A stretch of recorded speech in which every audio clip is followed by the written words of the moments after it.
He has no policy. The only policy he came up with that has any direct relationship to inflation is the most inflationary policy a government can come up with, which is tariffs. Yeah. He wants the highest tariffs in the 21st century, and actually they will be the highest tariffs in the history of the United States of America if he got all the tariffs that he's talked about. And those are direct price increases. It's like the gasoline tax. You know, when the last time we increased the gasoline tax in this country was 1993, and we increased the federal gasoline tax by 4.3 cents.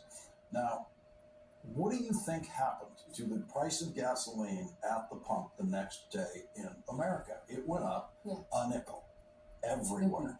Then, because it's a commodity and the price fluctuates, you looked at it 2 months later and it was actually down 14 cents from where. But that's real. That 4.3 cents is in there in the federal part of the tax, and it costs you. A tariff is exactly the same thing. It's a tax applied. Not at the moment where you buy the TV at Best Buy. Yeah. Best Buy has already paid the tax called the tariff at the port where that Samsung TV arrived in the port of Los Angeles. Best Buy paid, in Trump's case, the $100 TV. Donald Trump wants to make that TV cost $160. He wants a 60% tariff on that TV. So at the port in LA, Best Buy will pay $160 for the TV, $100 for the TV plus $60.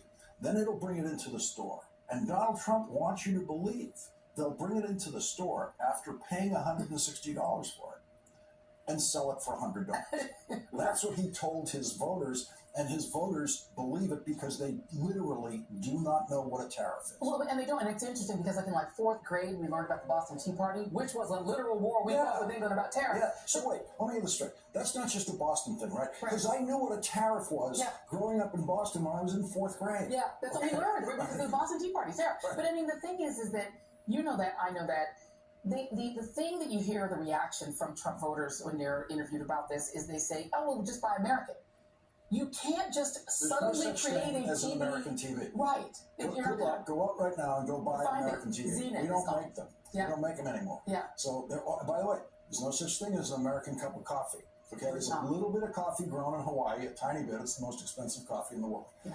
Every other cup of coffee you've ever had in your life came from a foreign country. Colombia, Jamaica, Nigeria, African continent. Okay, so the other piece is, okay, what Donald Trump is saying in the Time magazine interview that he wants to focus on, because he says, I really can't lower the price of things, surprise to my voters. He says he wants to do something like, let's say, get rid of education. He says, what do you plan to do? This is Time magazine.